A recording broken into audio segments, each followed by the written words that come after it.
A little quick intro about me. I was at Samsung. I've been at Samsung for 2 years. Started as a graphic designer. Got myself to know the people at Samsung. They offered a job. I now teach people how to do it.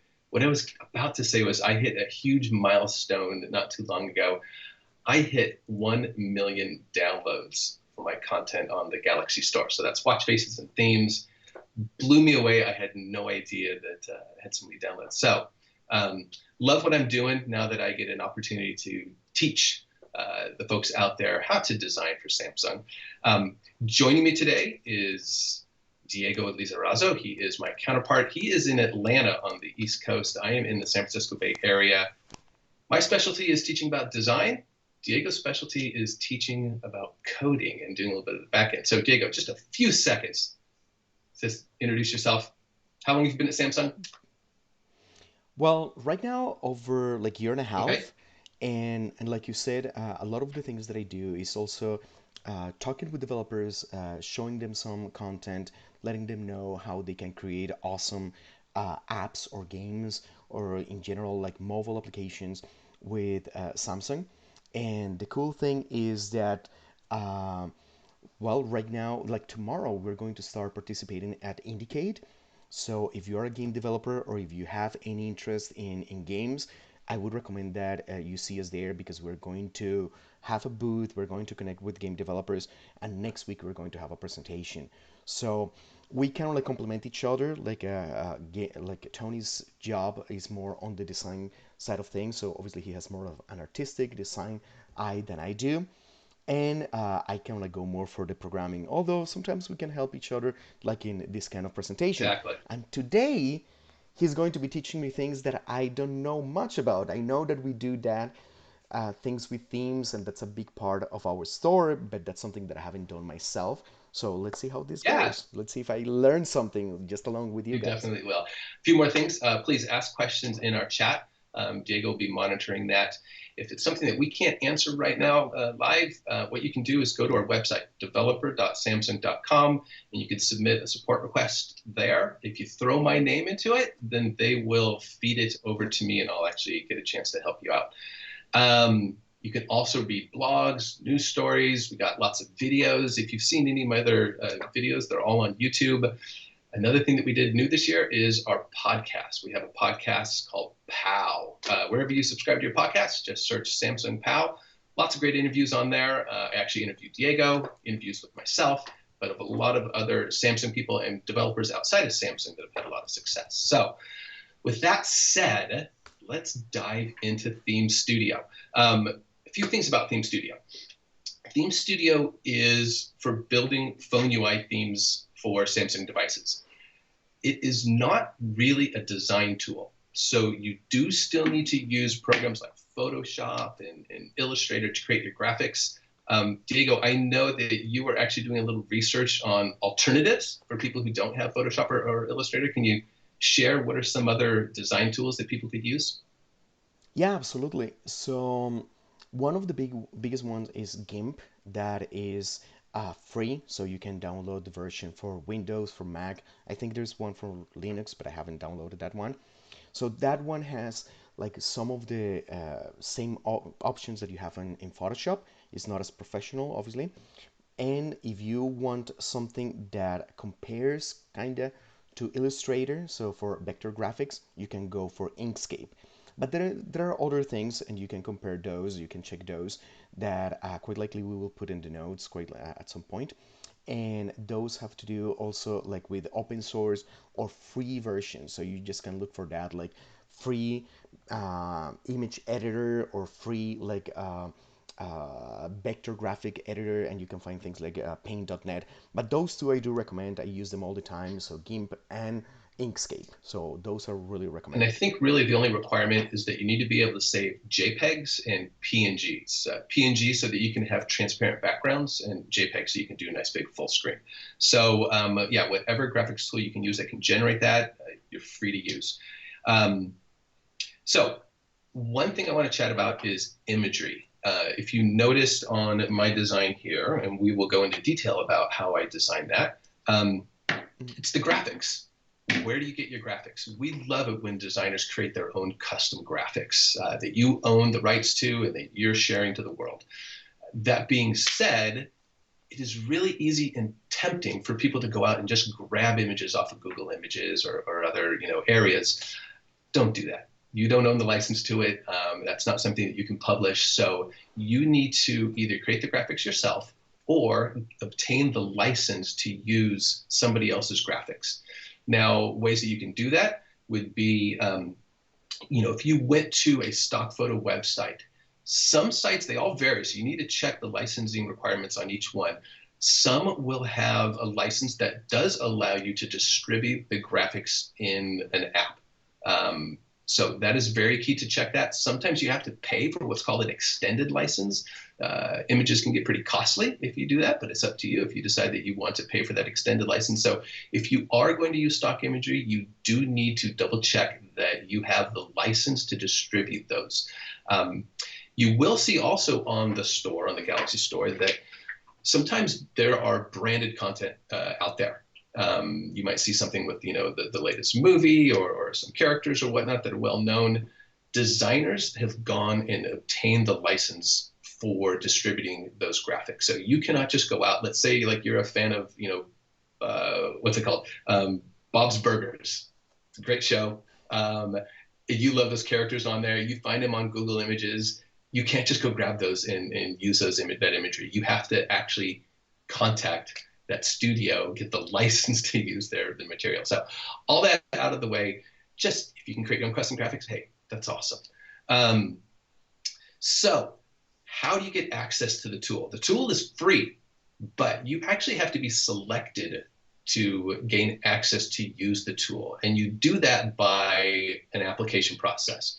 You can go to YouTube and just search Samsung themes, and I did a great video on there that actually steps through the whole application process. To give you a little insight, basically what you're going to do is you're going to use Photoshop to create your own mock-up of a theme. We give you some guidelines. You have to submit 6 different screens of a theme. You have to give us other information about yourself as a designer and whatnot.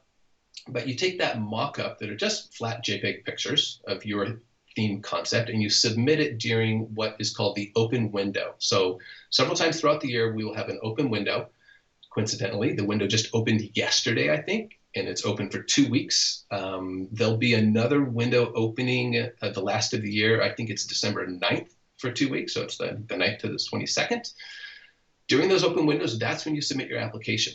Again, this is not like an approval. You actually have to be selected, and it's getting we're raising the bar as far as what we want to see in the skills that designers have to award them the opportunity to use Theme Studio to publish their themes.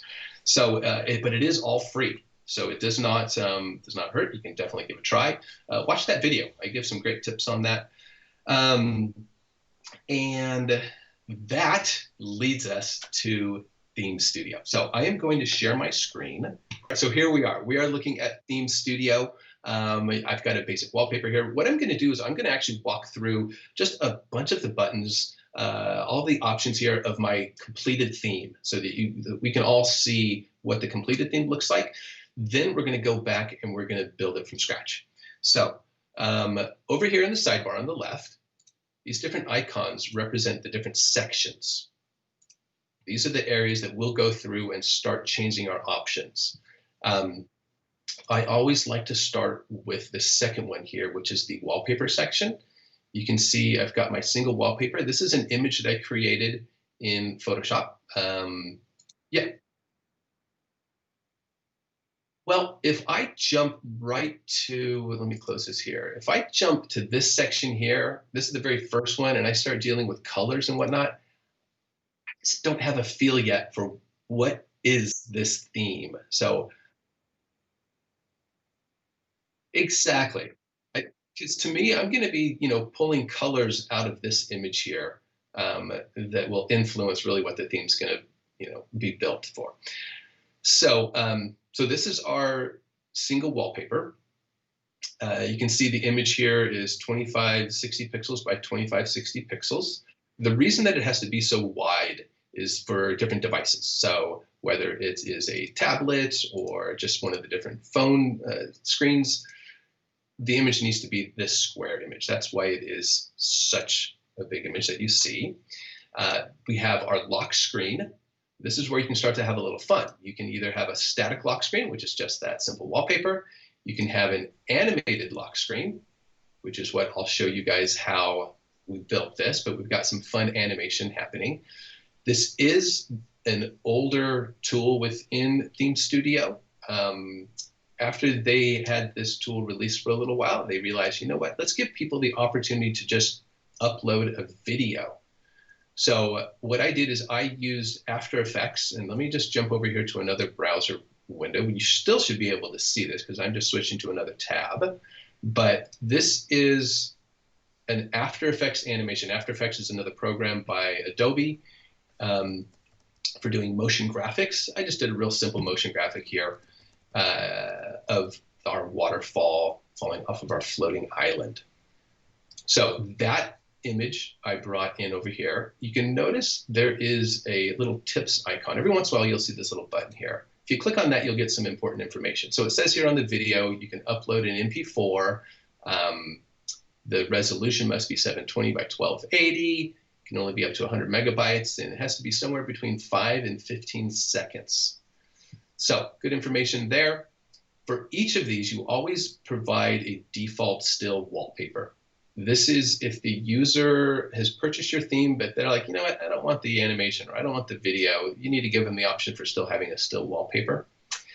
Another thing that's very interesting about this page here, if I have selected, even though I've uploaded a video wallpaper and I've created an animated wallpaper and I have a static wallpaper, depending on what is selected, when I actually publish this theme, that is what this theme will be. So right now in this configuration of a static wallpaper, I upload it, there will not be an option for an animation being played during the lock screen, or there will not be a video being played during the lock screen. However, if I select video right in this page here, and I publish my theme will be a video lock screen theme. So it is important to know that you have to select whichever one that you want. If you wanted to have the same theme but offer a static, an animated, or a video version, you would publish 3 different APKs, 3 different themes that would be 3 different products on the store. One would be for video, one would be for animated, and one would be for static. So important to know there.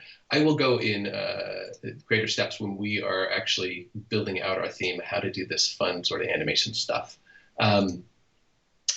Just moving along here, going back up, now that we've put in our photo, our image, our background, now I kind of have a feel. You know, I want this theme to have sort of a blue sense because I got that beautiful blue sky. So now what I'm going to do is go through all of these subsections and categories and start selecting different colors and icons and imagery. So in this case here, you can see this background. I've selected this light blue. I'll just quickly change it to green here. And you can see in my preview window, it changes to green. Let me just hit cancel though. If I wanted to, I could actually bring in an image that would appear in that window. This window is used throughout themes. So, you know, you could see this in a number of different places on different screens. I like to keep it kind of simple in this case, but I've seen some great themes that actually put some, you know, a real subtle image in the background there. Let's see, I'm just gonna start moving down this subsection here and just showing you how you can start selecting the different colors and for these different areas. So the thing that I do repeatedly is, you know, let me back up here. When I look at this section here and I see this says text color, main text color, subtext color, point text color, and I look at my preview window, sometimes I'm like, I just don't know what color changes what. So what I always do is I make things crazy colored. So I'll go to green, and now I see that this text color here affected that button in the lower right corner, the text of that button. Okay, so now I know that controls that. And if I go to this main text color and I make it green, I see this text in the preview window. That's what affects it. So it's really helpful to kind of go through and familiarize yourself with all of the different controls to see what controls what. As you build your theme, it gets very complex as far as colors go. And there's some great tools to help you sort of track what colors are being used where. We'll get to that in just a second. So lots of different color options here. Moving down to the next section, this is action bar. Again, we've got title text color here. I'll just make that red, and you can see that changed the text sort of in that background area. I've got this icon here. If I wanted to, I could upload my own icon. I just need to have it be 72 pixels by 72. And you can see this is on a transparent background. So it's very important if you want your image to appear without a background. And we'll talk a bunch more about uploading images and best practices on that. If you look here in this screen, I've got this solid blue rectangle around this top section. That means I'm controlling what is happening here. If I select this dotted line, it basically switches to another section that I can control. So now in this sub app bar, I can change this to a green, and you can see my sub app bar changes. Let me just hit cancel. So again, depending on what area you've selected, if there are multiple areas on this in this window here, they will be dotted lines to show that. Moving down to list, again, lots of great areas that you can control. Notice this little link right here. I'm going to explain that in another section that's a little better. Hang on for a second here. Sorry, I'm going to jump around here. We've got this symbol of the bell. I can control the color of that. So if I wanted to make it green, you can see my bell here is green. And let me move down to fonts. Okay, so a little bit about fonts. You cannot import your own font file to be used throughout the theme. There are certain places where you can replace the letters, or I'm sorry, the numbers of a font to be your own custom numbers, and I'll explain that in a moment. But as far as the fonts that come with Theme Studio, this is all you can select. So you can change the font over here. This is something that you think would work nicely, but you cannot upload your own font. Let's go over here to the clock, and again, I can select a font for clock. I have selected this font called Quirky. So those are the couple of areas where you can change the fonts. And then dialogue. Okay, so here's a great example. So I wanted to get to a box with a link that actually had a little color in it. So this box here, notice that little link. If I right click on it, it says go to linked item. What that means is that this color was actually chosen in another location, and it defaults in this location over here. So if I take note that I am in the dialog window, I'm going to go to linked item. You'll notice I'm no longer in dialog. I am now up here in background. So let's take this background color, and I'm going to make it crazy green. Actually, let's go like this here. I'm going to first just copy the hex code, so it'll be easy for me to get back to it. I am going to make it crazy green, say OK. Let's go back down to that dialog window, and notice that green here is automatically set. I could override this. I could make this color red, and notice it is no longer linked.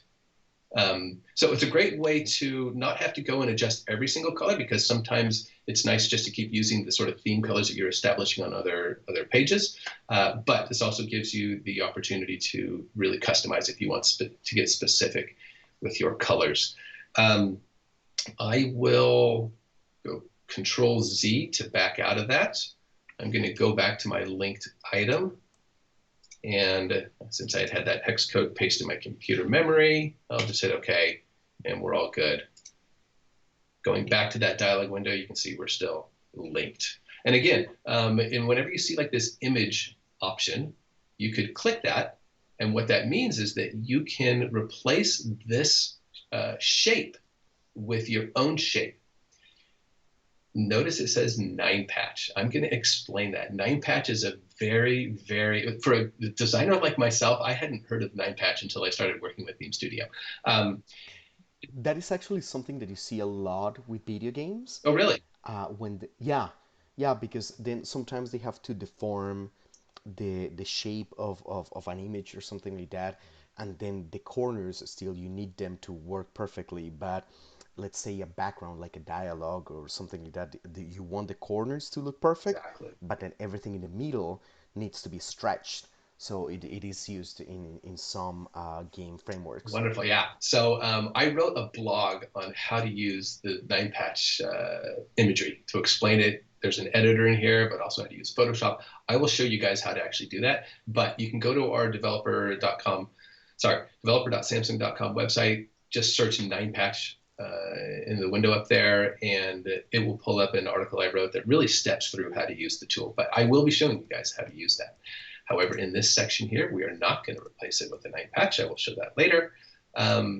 Going down to some controls, we've got, let's see here, some more options for buttons. Notice this has some transparency behind it. Sometimes you can control the transparency. So I've just clicked on that, and down here under the opacity, if I change that to 50%, that button in the upper right corner, let me make it green here. You can see I'm affecting the transparency of it. So let me hit cancel on that. And you can notice we've got some dotted lines. So I'll just click down here on this one. This is the plus and minus symbol. I can change the colors of it, or I can swap out the image with my own graphic. We will do some of that swapping out in just a little bit. Just scrolling through a bunch of these here, it starts to look a lot the same. You're just selecting different colors. All of these are linked, notice that, which means that they're being controlled on another page. So again, I could right-click, go to linked item if I wanted to see what's controlling that. And this actually is very helpful later on when we're doing testing to make sure that we've got great legibility. When something fails in that test and we need to figure out what is controlling that color, this is a great way for us to kind of help figure that out. Yeah, Tony, I have two sure. questions, and I'm sorry to No, go for it. interrupt you. So, the first one, it was around like themes and icons. So I don't know if this is the right time to answer. And it's pretty much like how sometimes there is a mismatch in terms of the in terms of the icons that you see on a theme.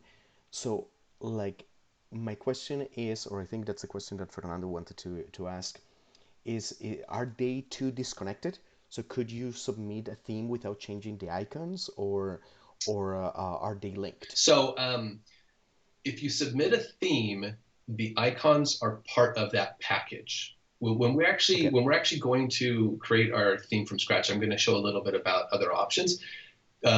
You can, as a developer that's been selected to use the tool, you can create just strictly an icon pack and sell your icon pack. You can create strictly a wallpaper or what's called an AOD, which is always on display. Those are the sort of different sort of subcomponents that you can sell individually.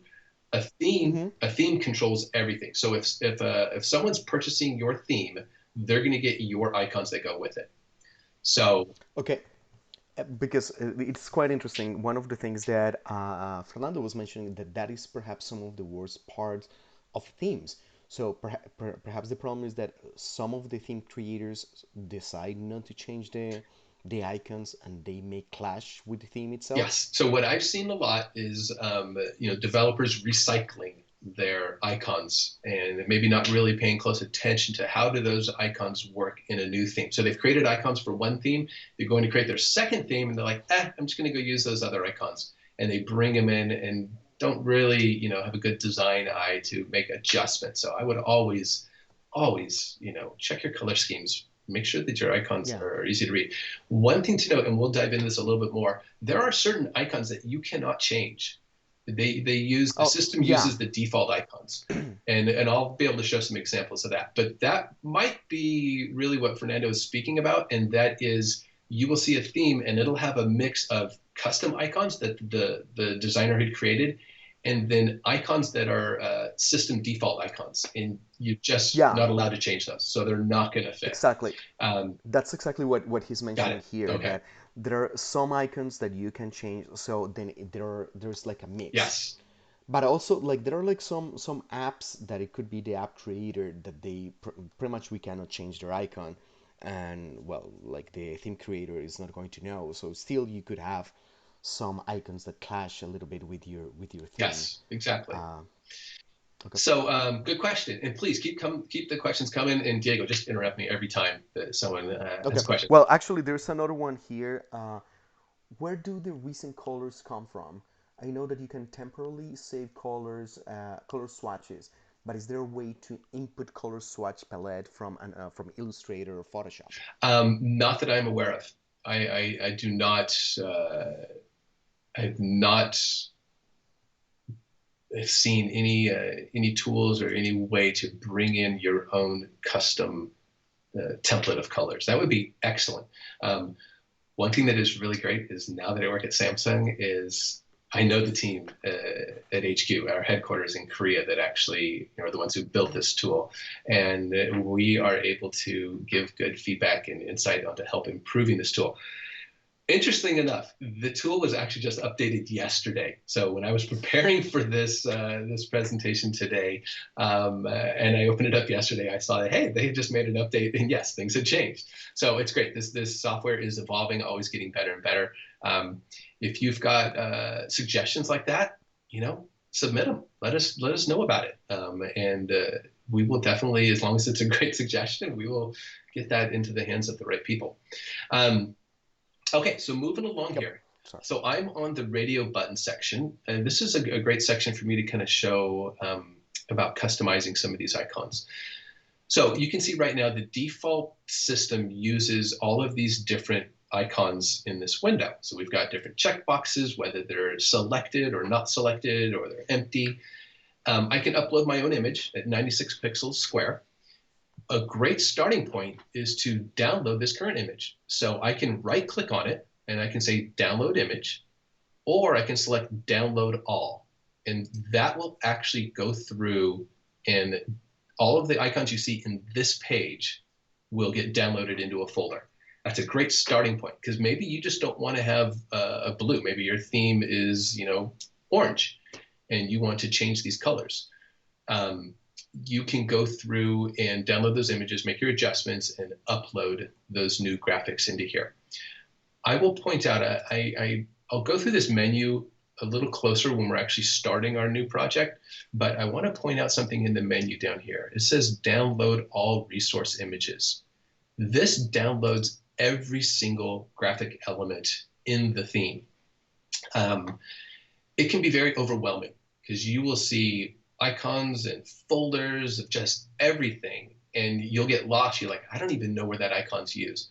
Personally, I like to download the groupings of them so that I know that, hey, this time I am downloading the icons in this radio button section here. So I would go download all. It would just zip them up and download them, and then I can open them up in my graphics program.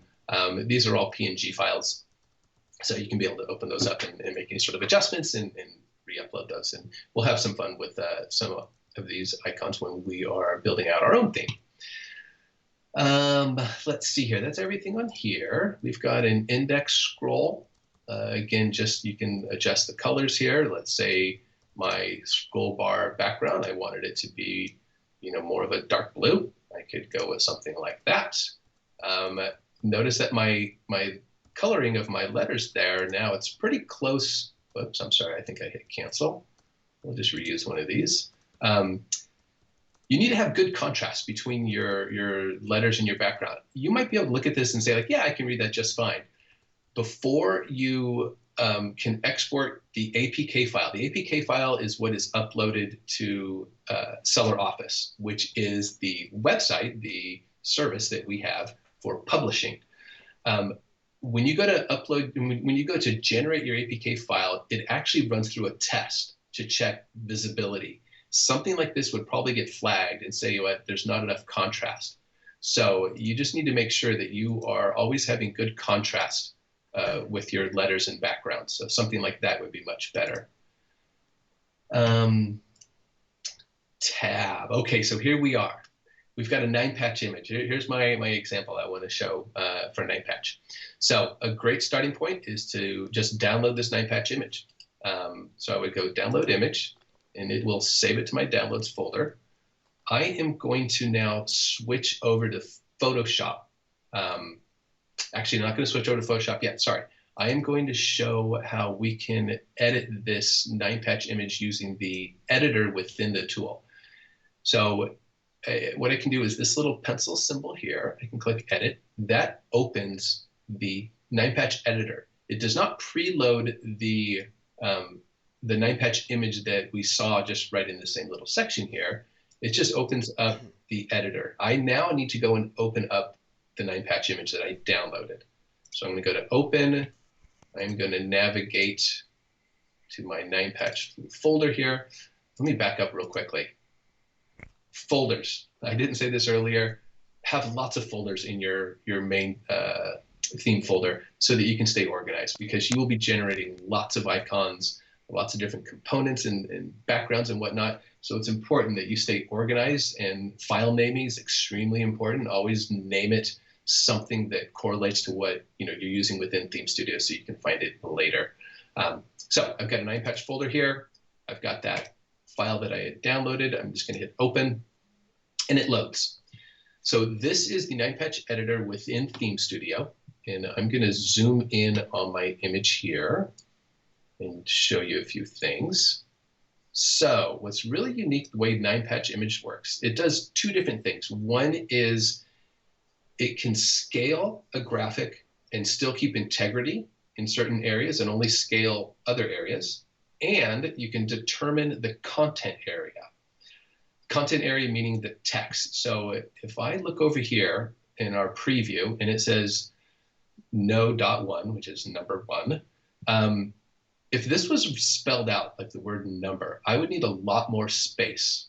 So 9-patch will allow the certain areas to stretch horizontally, and I would determine the content area where that text would appear. So down here, I've got some tools I can work with. These are little guides. I can actually move these guides to stretch them. Notice this little vertical black line. This vertical black line is a 1-pixel black line that is at the very edge of the canvas area.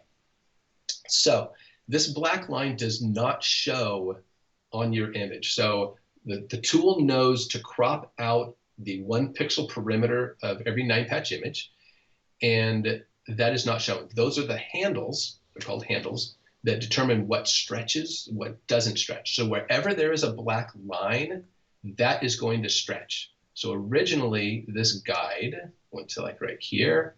So just this little section of this 9-patch image graphic will stretch vertically if needed.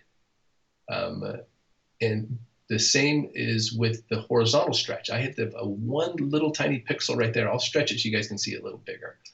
This little black line represents the horizontal stretching.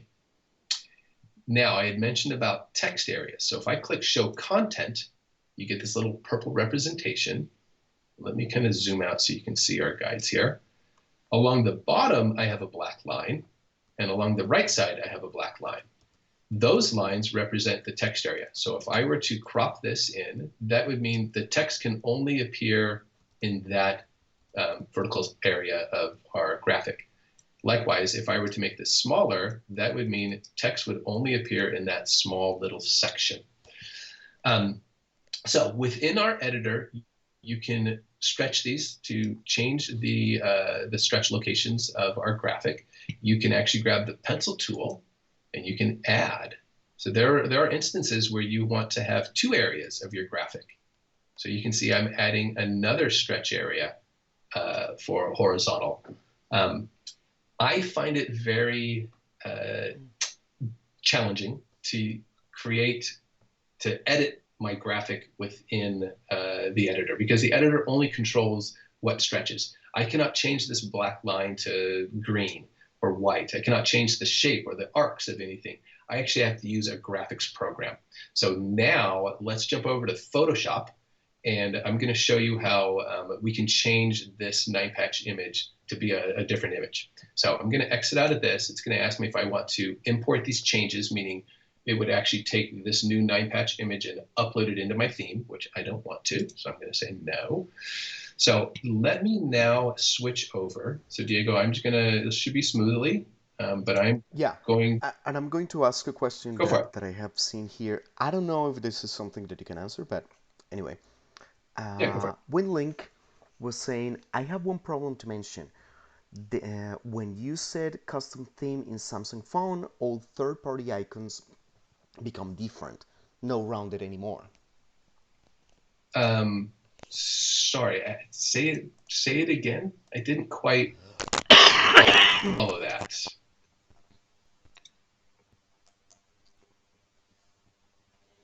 Um,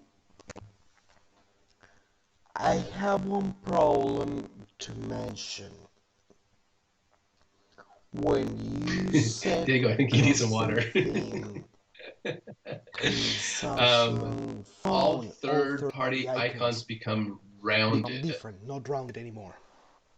not rounded anymore. So we're gonna, Yeah, I'll show a little bit. This might answer the question I when I don't. actually go in and we start bringing in our own icons when we build our theme. Not There's a rounded couple anymore. different, they're called icon Yeah. trays. Maybe that is what he's referring to. So when we get to that point, I'll point that out, and then he can let us know if that answers his question. But I think that might be what he's referring to. So here we are in Photoshop. So Diego, can you confirm that you can see? Okay, wonderful. Okay, let me zoom in here. So a couple things to point out. I One can see it. is I can you see can it. tell up here the file name. So the file name of this PNG, right before the PNG, actually ends with .9. So I can put anything I want before that. But every 9-patch image file has to end with .9.png. If I were just to put subtab.png, it will not be recognized as a 9-patch image. So that .9 prior to the that ending file name of .png has to appear. Now, so now we can really zoom in here and see. I've got this handle over here. It is just 1 pixel. It is right on the edge. If I wanted to extend that, I don't have the guides like we did in the editor, but if I wanted to extend that, all I do is just draw more of a black line. So to repeat, the left and the top control the stretching of the 9-patch image. The right side and the bottom control the content area. Now, I can put anything I want in here, and 9-patch will stretch it and contort it and create the content area depending on those handles. They have to be right to the edge, as I mentioned, and have this negative space between the handle and your artwork so that the handle can be recognized. If I were to bring my black line work right up to the handle, then it will not function as a 9-patch image. So just to give a good example here, we're going to make a little change to our image. I'm going to just delete my arc circle. We are going to create just a simple stroked white rectangle box. I'm just going to go save with that. Now, let me jump back over to Theme Studio. So I am going to switch my screen back to Theme Studio. Okay, so you should now see Theme Studio. What I want to do is now upload that new 9-patch image. So I'm going to click this icon there. This is the button that allows me to upload images. And I will go to my 9-patch folder. This is the one that I just did. So now when I upload it, you can see I've got my white rectangle box instead of that black oval. And as the number, if this text inside here increases left and right, my box will stretch with it.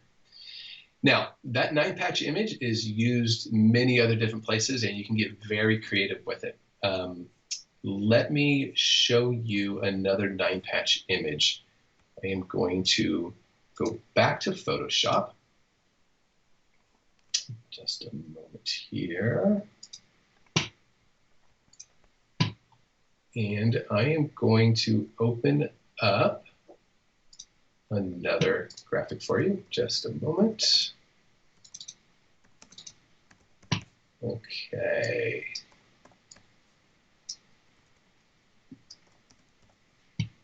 Just sharing my screen. I had to get my image loaded in there first, and here we go. Okay. So this is another image. I didn't point out where it is, but I'll point it out when we exit out of Photoshop here. These little dots that appear at the bottom of the preview window for this tab selection. I've got these little dots here. And look what's kind of interesting. If you notice to the left here, I've got two handles on this left side. I've got two handles there, and at the top, I've got two handles in those top corners. The reason is this 9-patch image, we don't want the circles to stretch. So what we're telling the tool is stretch the areas that don't have any graphics. So I've got an area here, vertically, it's only going to stretch this section here, which doesn't have anything. And down here, it's only going to stretch this area that doesn't have anything. And then likewise, my content area, though, I want it to stretch, not stretch, sorry. For the content area, I want it to include the entire horizontal width. So I want this area to be the whole left and right and the whole vertical. Truthfully, this 9-patch image, you'll never have text inside of it. These are these three dots that are used at the bottom of your panel there for showing what tab you're on. So there's never going to be text in here. But you do have to still have a handle down there. If you go to import this in as a 9-patch image, it'll say error, cannot, it doesn't recognize it as being as a 9-patch because it needs to know that there's a handle. So you do have to create those handles. So that is a unique way of using 9-patch. Let me switch back to Theme Studio. Let's see here. Okay, so now seeing Theme Studio again. Okay, so down here at the bottom where it says no.1, those little three dots, that is that 9-patch image. So that will stretch as needed, but still retain those perfect little circles. Yep. Okay, just moving along down through here. I'm going to kind of go a little quicker through some of this stuff because a lot of this seems, it's really similar. Here you've got, we're in the photo ID section. We can actually bring in our own icons for, these are different users that would be in different contacts on your phone. Notice there's 1, 2, 3, 4. From what I can tell, these are actually randomly selected in your contact page. Let me make this one red, and you'll see that we've got different background colors. So I keep doing, this is just 1 through 4, and then let's go like this. So I've made 4 different backgrounds here that are used randomly in your contacts page on your Android phone. I can also have different random icons here. So as an example, you would not want to have different icons. Like I wouldn't want to have, a dog or an umbrella or something. These really should just be an icon of a person, but you can have 4 different ones. And then there's, of course, there's the group option if those contacts have been placed into a group. Yeah. Those icons, when you submit that, for example, like since you mentioned the dog, that's the kind of thing that is reviewed when you submit them, right? That you don't send something that is weird, that doesn't. Well, I don't know, it's obscene. Yeah. So the whole thing will be reviewed, and they will be testing all of these pages. One thing I didn't clarify. So I'll be showing you app icons in just a moment. Those have to be customized. These icons over here don't have to be customized. You can keep the default icons that are here. Now, of course, we'd love to see more customization in your theme. So this is a great opportunity for your theme to actually look different than somebody else's theme. But you need to just to know that you don't actually have to change these icons if you don't want to. Okay. So which ones like do in Theme Studio? Is there something that shows you which icons are like mandatory to change? When we go to build our theme, I'll show you there's some little flags that show up Okay. that Okay. do tell you certain areas that need to be changed. Okay. Perfect. Thank you. So badge icon is this little symbol here. We've got the navigation bar. Again, here's some opportunity to change some icons. You can notice we've got dark and light. That's depending if the user has selected dark or light. You can get, using either dark icons for this navigation or light icons. And also notice down here, I don't know if I mentioned this before, but whenever you see this down here, this navigation, that just means that there's multiple pages under this section. So there's additional navigation symbols. I went to page 2. I'll go back to page 1, and you can see we've got this collection here. We've got a search field here and smart tip. Again, just more areas for you to be changing your colors. A lot of these are linked, though, so you really don't have to go through and change those when you're building out your theme if you don't want to. That is just the common section. That is the biggest section. 90% of your color selections will be done there. Second one, that was the wallpaper area where you remember we've got our wallpaper that we can select, or we can go. Oh, notice I'm not seeing that sidebar, that second subsection. You just tap this again. So I'm just clicking that sidebar of these icons, and the subsection either goes away or it comes back. So if you're ever here and you're like, well, wait a minute, where's that lock screen? I don't see it anymore. Okay. Just click the little sidebar, and then you'll get your subsection here. We've already talked a bit about the wallpaper section. So now we're going to talk about the icon packs. And this I might be able to answer the question that was posed earlier. So it seems that this is kind of like the section where most people have some sort of complaint or questions, or that is kind of like the most controversial, I guess. Yeah, well, and the reason is this is really where, the background in your icons that's really what your theme is. And this is what's going to differentiate your theme from somebody else's theme. Everything else is color coding, and some font stuff. But your themes, the essence of your theme really lives in icons in this app section as well as the background. So I'm going to show here. If I look at, we've got lots of blue dotted lines. We've got some red dotted lines here. Basically, I've already kind of gone through and clicked some of these, which is why some are showing as blue and some are as red. If this was the first time that I had opened up this theme, all of these would show red until I actually went through and made an adjustment. This is telling me I need to go through and replace these icons because they're showing up as red. I'd already been kind of playing around with this theme a bit, this sample one here. So that's why some are showing as blue. Let me click on the first top one. And you can see now we've got these 4 icons. And I have replaced these icons with my own custom icon. So got it. If this is a brand new theme, which you'll see when we build it out, these will all be just blank images. But I've uploaded these 4 here, and then I click on the next bank of icons. I've uploaded these 4 here. What's really neat is that if the user of your theme decides they want to have what's called a live clock, the icon for the clock actually will show current time. So in this case here, I can upload a, this is my standard still image of the icon just at 3 o'clock. If the user has decided, I don't want to show the live icon, they're just going to see my standard 3 o'clock. However, if I click on live icon, I can now bring in my own custom background, which I did here with this blue. I can change that if I wanted to. I brought in my own hour hand and my own minute hand. So you can actually design how your own clock icon works, and it's an actual working clock. So that's pretty cool. Okay. Yeah, actually. Yeah, and you can control, do you want your clock to show, what it looks like at 4 or 5, and controlling the minutes, but I'll just leave it there.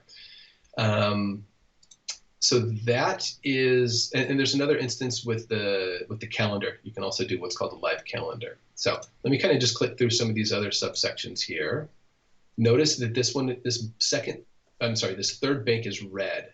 That's because I had not uploaded the images for these icons. We'll do that when we're actually building out our theme, but that's why this is telling me, hey, you need to go and upload new icons, because it is required for you to change all of these icons.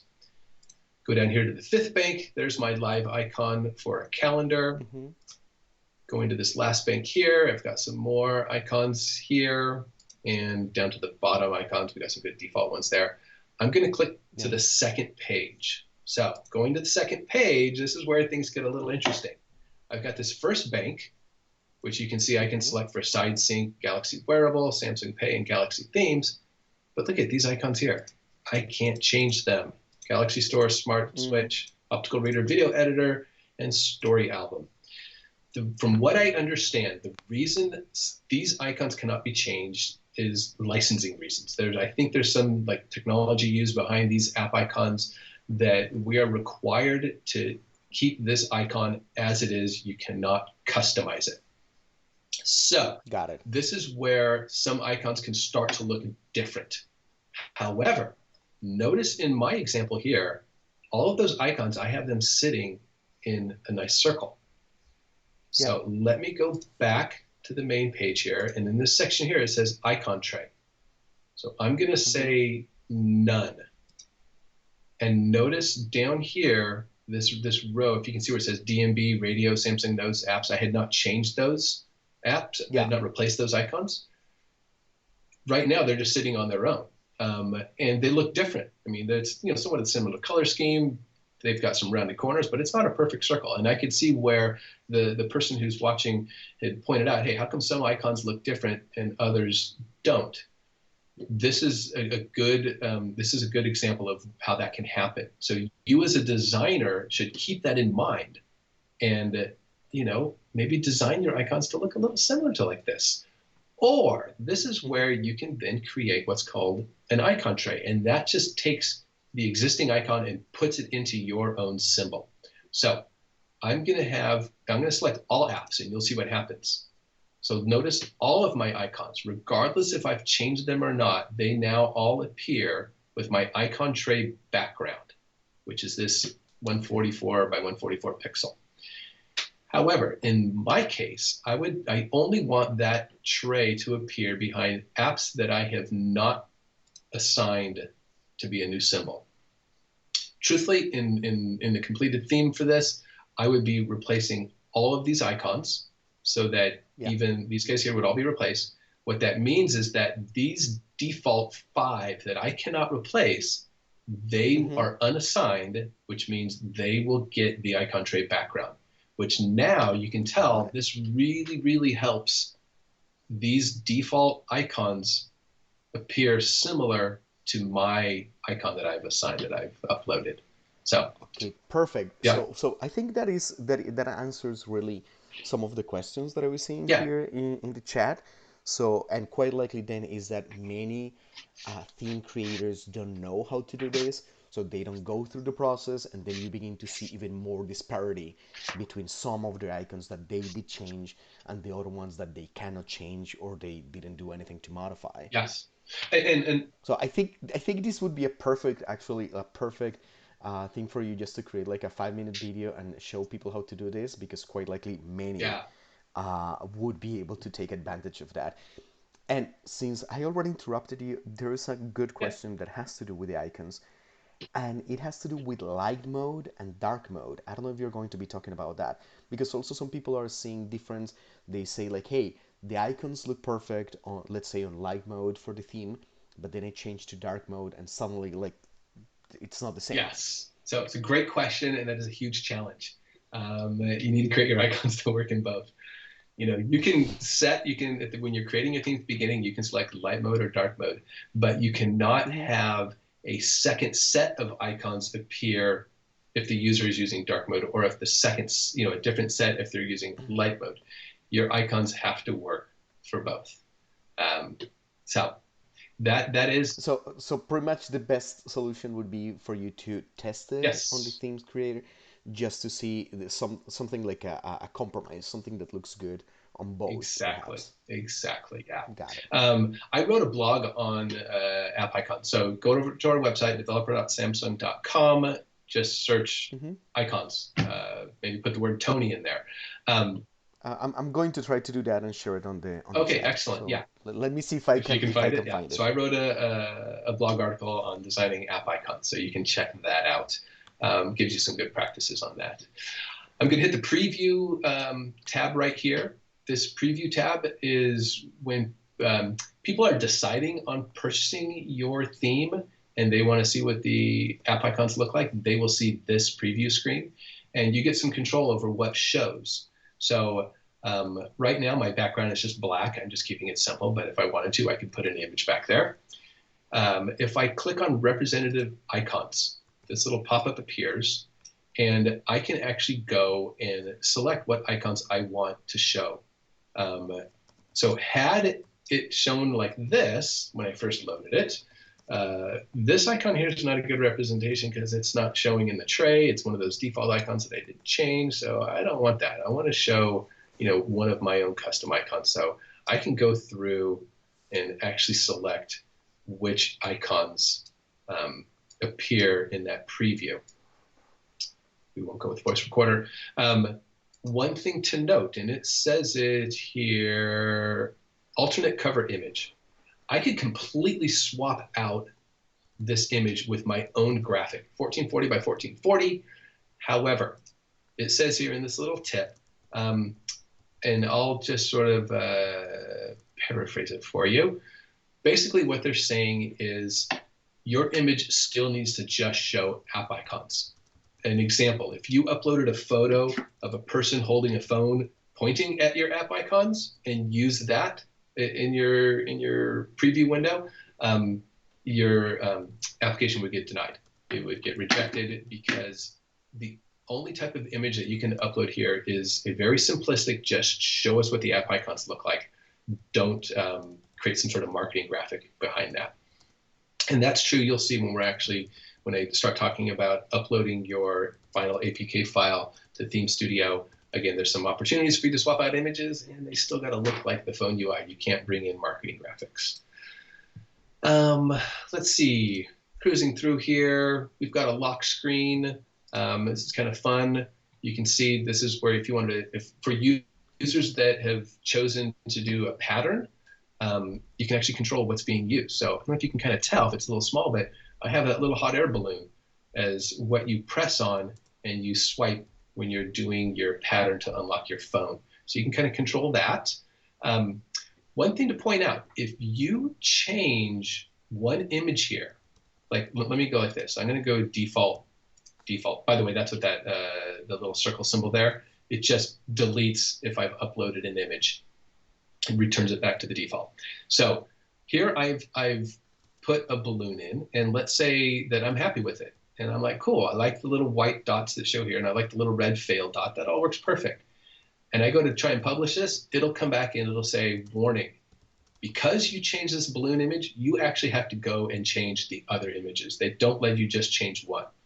So knowing that I do like this white here and I do like this red here, I could just go right click, download image, take that image, and then click here, go search through my folder where I downloaded it. Where is it? It is in here. It's not there. Anyways, maybe I didn't download it. So you can go and then just upload the image that you had downloaded and just swap them out into there. So it's a real sort of a little workaround. You can still use the default image, but you do have to just upload it again. Pin. Okay, so here we're going to talk a little about fonts. If you remember earlier, I was saying that you have to use the default fonts that come with Theme Studio and select from, I don't know, was it like 12 or 15? But you can, in certain instances, replace the font with a graphic that represents each element of that font. So in this case here, I've got this, this unlock pad, and I've brought in my own custom font. So this is an image that is 180 by 183, and I just went into Photoshop and just brought in my number 2 here. I kept the ABC down below because I like that. What I did is I went and just right-clicked. I said download all. That downloaded all of my 1 through 0 plus the OK and also the background. And then what I did is I just I placed in my symbol that I wanted. So for each of these, I've got a new PNG file. I kept it the same naming so that it would be easy for me to just upload them again. So I knew that I would be uploading 1, 2, 3, 4, and so forth. You do have to upload all of them. So again, if I had these set to default, and I'm like, I like the OK, and I like this background circle, it would say, no, you started swapping out these, you have to swap them all out. So I would just upload the default image that I had downloaded. Let's see here. So again, just more color changes. I can create a different backspace button if I wanted to. And always on display. So here is another window. This is always on display is when you're not using your phone, but you at least want to have something on the screen so that when you just quickly grab it and you look at it, that's what appears before your phone wakes up. And you have a chance to upload a graphic. So I've made a small version of my floating island, and I've uploaded it there. I've got my clock text color that I've set there. Now, general dark, pattern dark, pen dark. This is where I have to claim I don't know everything. So I've been asking about this because to me, I'm a little confused here. Dark is, I think, referring to the color of the text, not like the dark mode background. I was told that for some people, users may select that they don't want to have, this general always on display, and they can just have a dark mode. I want to see this background dark. I want to change to white text. I have never changed this. I just leave this at default. Everything goes fine. If somebody learns something more about this, share it with me. I'm still learning this. We're all learning. This tool is changing, as I mentioned. They just updated it yesterday. So every once in a while, something like this kind of throws me off a little bit. No worries. We'll work through it. Let's see here. This is the home screen. So we've got our labels, which is down here where it says settings, calendar, gallery. I can have a drop shadow to it. I don't really see it. It's not really there so much. I'm sorry, it's on off now, but here it is on. If I were to make this solid red and increase it to 100%, you would see now I have this little outline drop shadow next to the label. So that's what the label's drop shadow is. I can bring in my own 9-patch image. If I wanted to have like an oval behind each of these labels as another graphic element, I could bring in a 9-patch image to be that background. This is where it needs to be able to stretch and contort as needed for spacing of that text. Folder. We have I'm sorry. 2 more Yeah, questions. go for it. Yeah, so one question had to do with the icons. So Plo, for example, he wanted to use pretty much the default icons, but he wanted to change the accent color to match the theme. So he was asking like, hey, in the gallery app icon, can that be changed? So he could create pretty much an image that is a copy of the default icons, but with different accent colors to match, or he's asking if that's also copyrighted and cannot be done. So it's my understanding that those, I'm being a little vague on this because it is not set for certain as far as I know. What I've been told is you have to change all of the app icons. You cannot use the default ones that are on there. I would say get inspired by what you see. And personally, it throws me off a bit when an icon is so different than what you are used to seeing. So like for gallery, I want to see something that represents gallery that I've, kind of seen before, but I want it to be unique. So, I would get inspired by what you see out there, but don't just take the existing icon and do a slight little change to it color-wise. Do a little bit more than that. I can't speak for certain, but I think that you could get rejected on your app. Which is also quite interesting because, well, actually, yesterday I had to submit something to the store. I think the people that are making the certification process, the ones that are checking your themes or your apps or your games, they're really good at sending you a message and saying like, hey, this is the problem. So far, every single time that I have been rejected, that has been a handful of times, usually they tell you quite clearly like, this is the problem. Yeah. So I think it's really good. You could try it, and I guess that if they see that there is a problem with that, copyright or not, they are going to let you know that that's the problem. Yes. Um, and then I have another question here, and it says, is there a way to place an active custom clock image on the always on display? So something similar to the clock icon, but to change that always on display, No. Yeah. clock that you have Great there. question. I wish you could, but no. You can't bring in a custom clock on the always on display. You can change the font that's being shown there, but you Mm-hmm. cannot bring in a custom clock itself. No, that would be a great suggestion for a future improvement, though. I like that. I like that idea a lot. Exactly. Um, where are we at here? Oh, so we're talking folders here. So folders are when a user decides that they want to take a whole bunch of their app icons and put them into a folder. You can determine what that shape's going to be from some of these preset shapes. Eh, I like maybe the circle one. Some of these, I mean, my opinion is it just you get a lot of busyness happening with app icons, and um, eh, you can see what I think about that. I would bring in your own custom image if you wanted to. You can Mm-hmm. select that, and you can bring in a new image that would be the folder at 165 by 165, or just go simple. Rounded corners are nice. Circles are nice. Circle goes great with my theme here of these circles. So that's my take on that. You can colorize the different options for the different colors of the folders. So you can select from that there. Again, you don't have to change these, but you can. Again, it's always nice when you can customize your look. So I would suggest changing. Weather widget. This is a fun one.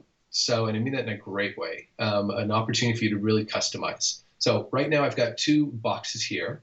I've got the big outline, bigger rectangle, and then a small one. So this big rectangle, it's selected, and I can select some of these basic things like temperature color. So let me make this green, and you'll see that temperature, which is set to 23 degrees, pretty darn cold, changes. So that's that there. Weather information would be like the city location below it.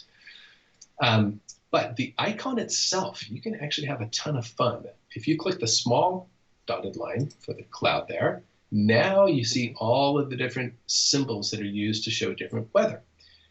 What I would do Okay. is scroll to the top here, right click, I would download all of these images and have this as your library for inspiring you to create new custom weather icons. Create your own one that represents cold. You can see there's some real fun ones. Flurries. We've got partly sunny with thunderstorms, partly sunny with shower, rain and snow mixed. They've got some great ones in here. Hurricane. Um, I don't know if you saw in the old Super Mario games, like Mario 3 or something like that, that sometimes the sun followed you and had kind of like an angry oh, face. It's kind of like, I would like to see some icons like oh that, yeah, like the moon kind of like smiling at me and the sun like looking stern or something. definitely. And Yeah, I mean, yep. you could totally see where you can have a lot of fun, getting inspired by what your theme is that would show, partly sunny. In my case here, I could have taken like this partly sunny one and I could have had a little bit of my air balloon, poking up in there. And that way on a partly sunny one, I would have another air balloon, Mhm. hot air balloon would appear there. Or maybe I would have a bird or I could have real looking clouds. It does not have to be this, real simple vector format. I can bring in more photo renderings of real clouds to show that. So it's a great opportunity for you to really customize. It is not required, but heavily encouraged. Um, Page indicator, these are those little symbols that you see down here. If you can kind of see, they're kind of small. You can swap those out and bring in your own new ones. Now we're going to get down to some real basic stuff. Notification panels. Look at all of these colors are all chosen from somewhere else. Again, I can right click, go to Okay, linked item. Yeah, another question? Tony, I have a quick question, and we kind of like already went through that, but Someone was asking if the background of the folders can be transparent instead of like changing the colors, because I saw that you were changing like blue and all that for those folders, but if it can be just transparent. So I think you can. I have not done that before. It's a great question. I would Hmm. say, maybe what you can do to try and get that to work is bring in a transparent PNG file that has Image. nothing, zero, not a single image.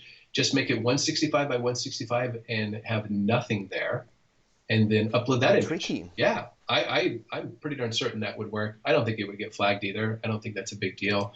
Um, Let me go back to here and see. Yeah, see, there's not a none section, so it's not like you can select none. That would have been nice if there was one right here. But yeah, just upload a transparent PNG image, call that your folder, and I'm just about certain that'll work. Yeah, Um, so someone yeah, someone on the chat was kind of like pretty much saying that, yeah, they can be transparent using a transparent PNG image. excellent. Yeah, it's funny. And someone, Cyprian Burser from Burser Themes, he's saying like, yep, it can be transparent. So someone already had Nice, exactly that idea good, and they already good tried it. confirmation. Yeah. Um, Yep. okay, so now just kind of looking through some of these here.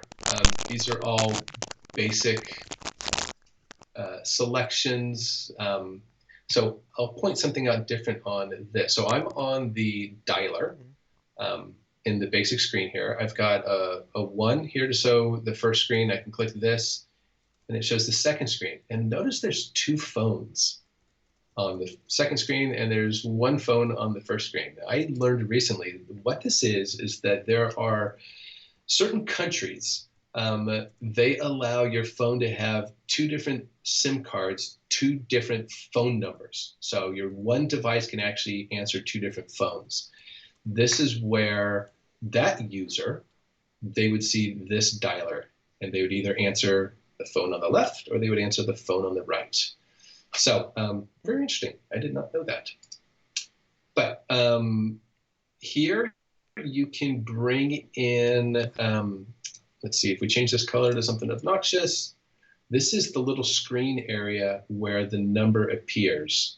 I had made it the same color as my background, so you didn't see anything. You can see it kind of slightly crops a little bit of that contact there. The reason is that all your contacts are appearing behind this dialer. When this dialer appears, it's like appears above all of your contacts. That's why it's just representing that, hey, it's over the top of your contact names. But I made it the background color is the same as blue. You can bring in a whole separate image. So that would have been kind of cool if I would have done another rectangle box to appear there. I've selected this blue rectangle at the top. I'm going to go down and select the second, this dashed one that was at the bottom there. And here you can see I brought in my own dialer keyboard image. It's my own graphic, 1080 by 852. You can see I've got some transparency there. It doesn't really appear so much on this here, but it is picking up some of that background color behind it. So you can bring in custom images. This is where you see a lot of custom themes. Designers do a great job with this dialer, creating a real nice, unique look to it. And then this is now that bottom section. This can get a little tricky. You've got this phone symbol here. I can either keep this phone symbol and change the color of it. So let me just make it red right now. You can see my phone turn to red. I can bring in my own phone graphic, but it can get a little challenging when you're working with this background and the graphic. If you're trying to bring another image, you can see this 177 pixel image here. If I were to bring in another image for the background, let me just show you what background we're talking about. I've had some challenges of one image over the top of another image, where from what I remember, it only shows one. So if there's some theme designers out there that can shed a little more insight onto that, that's a great question I have, is using 2 different images here. It seems straightforward and simple, but I was running into issues myself on a past theme. So I've always just used the default phone image here and brought in my own custom background if I really wanted to have something unique back there. More color sections there. Let's move along. Oh, let's see here. Incoming call. So I can change the color of my phones there. I can bring in different images for the background, whether I'm declining the call or I'm answering it. during a call. So lots of control over colors. Moving down to messages, again, more of the same. Lots of changes here, lots of opportunity to change bubble text, bubble colors. I'm going to kind of go through this a little quicker than some of these other pages I've been going through, because a lot of it really is the same. It's just showing you you've got control over changing lots of different things. Okay, so here we are on the keyboard. You can see I brought in my own custom graphic for the buttons. I actually chose to have the first 3 be the same looking, but if I go back and revert to the default, you will see if I were to turn these to colors and I make the first one red, you can see that's just the numbers at the top. The one that represents it says normal, let me just make these green. And this is what I do all the time to really figure out what is controlling what. So now I see that where those different colors are being used on those buttons. This press one is when you actually push the button. But because sometimes the naming over here is not exactly, easy to follow. Normal, yeah, those are I guess the normal buttons. So that's how you can control your keyboard. I've seen a lot of great themes with a lot of custom images for their keyboard.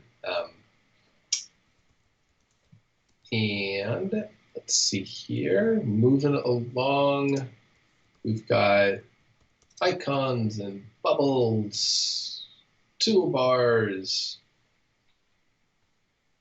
one-handed mode. So this is what the keyboard looks like if someone's using it with just their single hand. They can have this keyboard, or there's also the option for the floating keyboard. Okay, moving down, we've got calendar. We're getting close to the bottom here of just this sidebar. You can tell it takes a while to build themes. There's a lot that you can control. There's a lot to figure out. One thing that I always find interesting is when you run that test to check visualization, you'll get warnings that'll say like certain text is not legible on a certain background. This one always gets me every time. This stopwatch down here in this lower right corner. So here I'm on this page here, and I see that stopwatch. This screen will get flagged and to say that I need to change the color of that stopwatch. But nowhere on this page do I change the color of that stopwatch. So where is it? This is where you use that, where I do like freaky colors, just weird colors that stand out to help me figure out where that is changed. And that is actually changed. If I go to back up to common and I go to tab and this tab selected color, watch this, I'm going to make it green. And notice down there it did that, okay? Now I'm going to go back to, it was clock, and check it out. Stopwatch is now green down there. And if I go to here, look at my resume button is now green. So nowhere was I able to select the color for the resume button. But if it's flagged later on for visibility, I know that now I actually control the color of that by going back up to this common tab and changing that color there.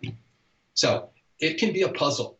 And it can be challenging when you're trying to figure out what color is being affected by what. It exists. You can figure it out. Use that link symbol a lot. That'll help you determine where things are. Okay, we are almost done with this whole sidebar. Going down here to the calculator, to settings. You cannot change the icons in here, but you can change the background. So that'll help you if you wanted to select different colors for those icons, for the backgrounds. Sounds. All right, we are just about done with the sidebar here. You can actually upload your own custom ringtone sounds. So we've got ringtone. I don't know if you'll be able to hear this. Did that come across? Maybe not. I didn't hear it. Oh, okay. It's because it's playing through the browser. Okay. But you can select different sounds to really customize the look of customize the experience of your theme. The Field. file type must be .ogg.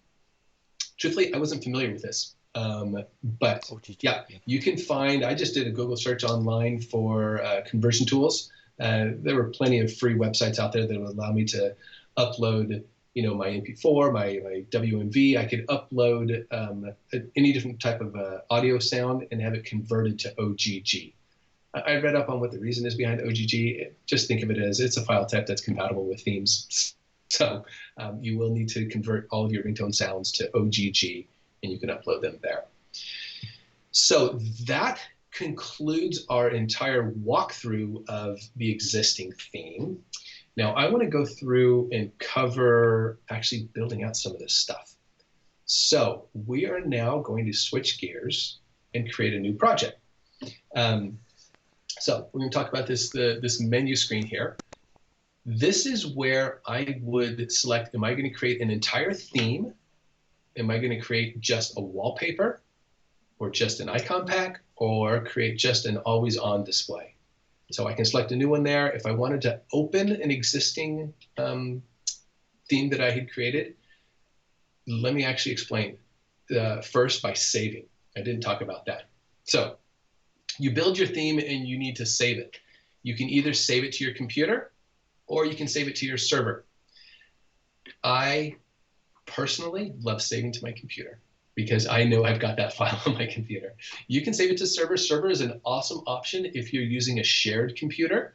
Maybe you're a student and you're logging into the school's computer system.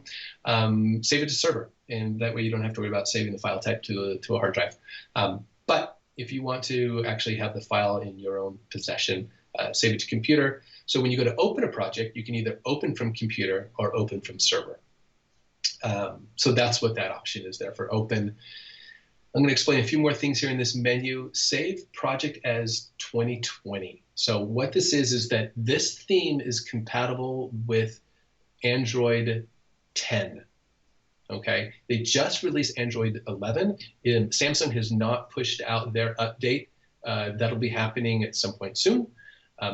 So basically, the current theme that I am working in right now is saved for the new Android 11 release that'll be coming. If I wanted my theme to be available for phones that have an older version of Android, like Android 10, I would take my completed theme and I would say save project as 2020. That will then save it to be compatible with the older Android system.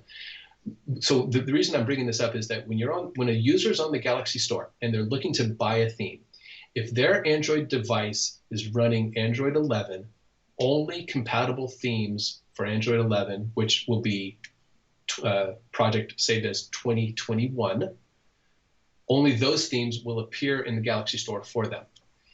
If you want your theme to be available for more devices, for people who have not updated their Android phone, you need to save it for an older version. So in this case, I would take my completed theme, I would save project as 2020, and I would upload that binary, and I'll explain this when we get to the seller office page, but you would upload that binary, which is called an APK file, into the same app, so that my app on Seller Portal, Seller Office, has both a 2020 version and a 2021 version. Depending on the user's device, they will see one or the other. That way you are broadening your availability of this theme to different users. So that explains a bit about that.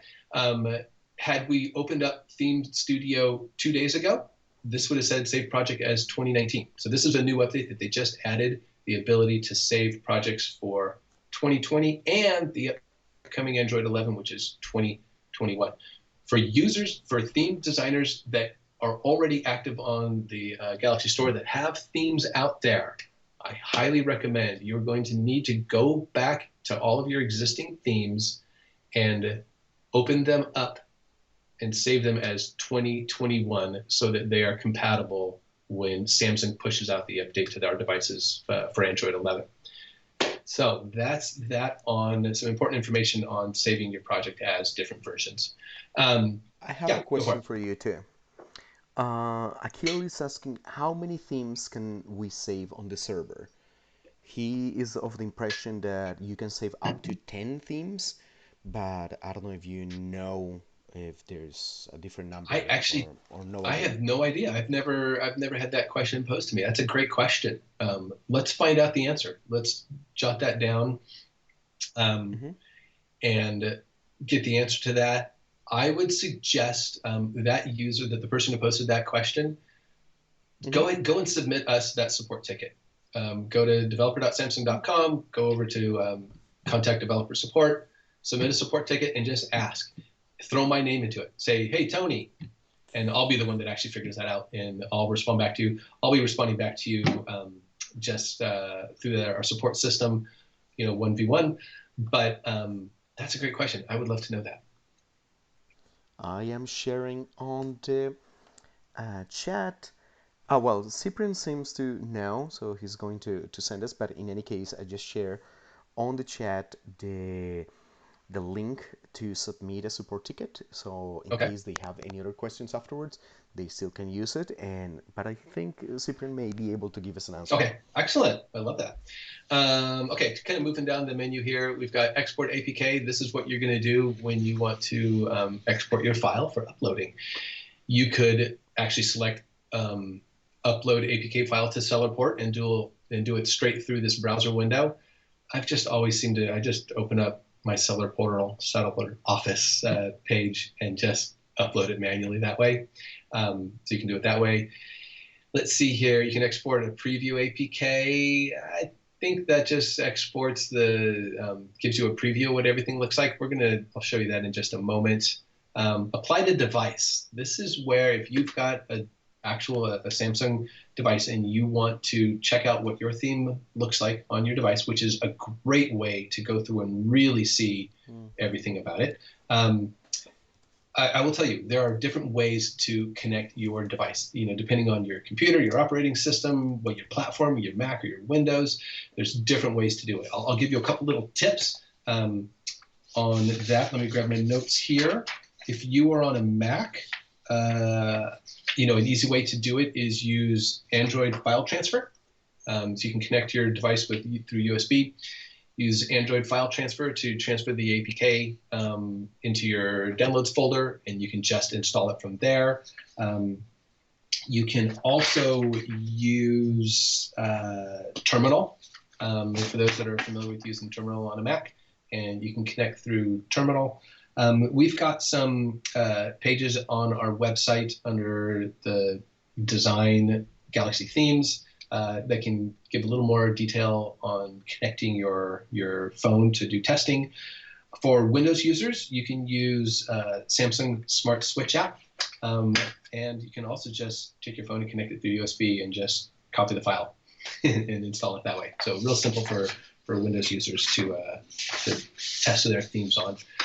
If you have a phone, it's a great way to test it. I highly suggest it. Realize you are uploading a demo version. It only works for 10 minutes. After 10 minutes, it's gone. You cannot permanently install your own custom theme on your phone and just have it there to use. You would actually have to go and upload it to the store. You can post it for free, and you can download it and install it, or you can give yourself a little money, post it for a cost and be your first sale. Let's see here. Preview screens, that's going to show, let me see here. I'm going to click on this. It's going to generate the preview screens. So these are the screens that the user, when they're thinking of buying your theme, see. So for watch designers out there, I'm a big proponent on creating your own custom marketing graphics. If any of you follow me from the watch design side, you'll see that I've created these smart graphics for creating their lifestyle photos. So different uses of people with their watch, and you can quickly replace the image in there to create these really compelling marketing graphics. For themes on Galaxy Store, you cannot do that. You have to strictly show the screen as it is. So in this screen here, sorry, not in this screen, this is showing me the preview screen, but later on, I can actually go and swap out what shows for the home screen, for the lock screen. In a sense, it gives me the opportunity to replace my own custom image in there. If you do anything but your screenshot of your screen, like let's say it's a picture of you with a phone holding your theme as the home screen, it will get rejected. It will not pass. So just to let you know, even though you can replace your screens, you have to replace it with just the screen. It cannot be a marketing graphic of any sort.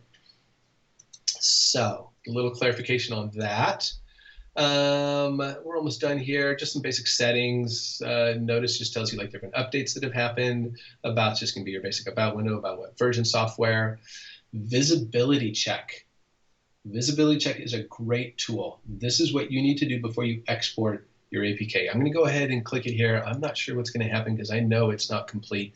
So it's going to run this visibility check. It's going to go through each of my screens and check for the quality of contrast between text and backgrounds and things like that. So let's let this visibility check run through. One thing I'll point out as we're waiting, this software was updated just a day ago for people who've been using Theme Studio prior to today.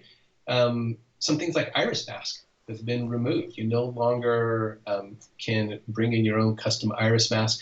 That is the image that appears on your phone if you're using the iris scan to unlock your phone. They have gotten rid of that. So, okay, we're done with our visibility check, and we've got errors. You can tell because if you remember on my keyboard, I had quickly defaulted to removed all of my custom buttons. So notice I've got all these red flags. So I've got these red flags here. I can go in and hit this edit button, and it will bring me back to this page here, and it'll give me a chance. Okay, I've got these red flags. I need to go and fix that. So I cannot have my color cannot be white. It's got to be something that stands out because that white on white didn't work. This was because I went through and removed all those graphics I had uploaded for my keyboard. So I would say okay to that. I can go back. I can either run visibility check again. I can just check my current screen that I'm on. I can go back to that overview page. Let me go back to the overview pop-up. And it shows me here like the little, remember we were playing around with those little dots. I was telling you how, let me go to that. These little dots under the timer, or this is actually telling me the start window here. But this is where you're like, okay, so excellent. I've got an error here. How do I change that? You have to go and figure out what color, where in your theme is affecting that color for that start button. And that's where I go and start changing things to green. So I would go, in this case, I would go up to like common tab. Was it this one here? I actually don't remember. Let's make that green. And I'm going to go back to, that was in my clock. The watch. Yeah. Yep. Go to there and look at, now it's green. Is that correct? Yeah. So I think that was it. I could run visibility check again on this screen, and let's see if it passes. It passed. There are no issues. So that fixed the issue. There you go. That green's pretty ugly, but it passed visibility check. So I'll go back to my pop-up window. So this is where you get to go through and fix these issues. You have to fix them. You cannot export your APK until you have passed the visibility check. So that is the menu there. I'm just going to say, yes, we're going to exit that because we're going to build our own theme. Okay, so I just gone through the menu here. You can tell our little stream here. This is taking a while. Themes take a while to build. Once you get used to it, once you've had experience with it, you can go through this a lot quicker. You can use some as templates if you're just making variations of themes. We are going to create a new theme. So I'm going to select theme package. I am not going to save any of that I was doing. All right, so this is what it looks like when you first open up Galaxy Theme Studio. You've got the option to decide, are you going to create a new theme package, a wallpaper package, icon, or always on display? In this case, I'm going to create a theme package. I want it compatible with what will be the new version of Android 11 when it gets pushed out to Samsung devices later this year. I don't know the date. I know it's coming real soon, but I actually don't know the date. So I'm going to go ahead and make it for 2021. I will then back save it later for 2020. So 2021, I'm going to give it a title. We're going to call this one Flying Island. Mm. Okay. It already shows my company name. For those of you that don't know, my brand name is Axeir, Axeir. You can search it and go see all that great content I got out there. Go to my website and whatnot. That's my active brand that I use. When I put in my theme title, the package name already is created for me. This is like the binary, the APK file name. It already came up with Flying Island. I could actually override this and I could change this if I wanted to, but I'll just go ahead and leave it by the default. This stuff here you don't have to fill out, authored by, version name, but it's really good too. So I'll put in my name, which is Tony Morelan. Version number. So this is at 0. I'm going to make this 1. So you are not able to create like 1.1. If I do, it just says 11. Version numbers have to be single integers. So it is 1, 2, 3, 4, 5, like that. So because this is the first one, I'll leave it at version 1. Version name. Realize none of this is what shows publicly. So when I gave it the theme title, The Flying Island, this is not what shows when people go to the sellers, when they go to Galaxy Store. You have an option, and I'll show you in a second, in a little bit, on Seller Portal, where you get to name your file. But right now, this is just for my reference. When I'm saving this file, it will show up that you've named it Flying Island. Version name, though, this is where I could put like V1 for version 1, and then I would maybe, if I was doing an animated one, I could say animated. That way, if somebody who's purchased my theme has a question and I say, what version did you install? Version name is what will show up. They will say, I have V1 animated. This way, it's easy for me to know, what exactly is the version of this theme that I built that they have loaded onto their phone. So I would go like that. But for right now, we're just going to call it 1. Just going to match it. I can select the base color to either be light or a dark. I'm going to go ahead and select light. This is just overall, my theme is going to be a light theme versus if I select dark, it'll be primarily a lot of those colors will default in as dark. So we will say okay to that. All right, so here we are. We got our basic blank slate of a theme. Lots of things need to happen. I will not go through and build all this out because just for time, so I'm going to show you just some fun stuff that we will do. So as I said, I always like to start with the wallpaper. So I'm going to bring in an image that is just a square 2560 by 2560. That is going to act as my background. I can see it in the different croppings, but we know that it's going to be something like that there. Okay, I will say save, and there it is. Now, I move over to lock screen. I can either decide that I want this to be a static theme static wallpaper in this theme, and I can bring in that same background. I would just go like that, and I can call it done. And this theme, I can move on to other stuff, and this theme would not have an animated lock screen or an animated video, or a video for the lock screen. But in this case, I want to show you guys how to make an animated lock screen. So I'm going to select animated.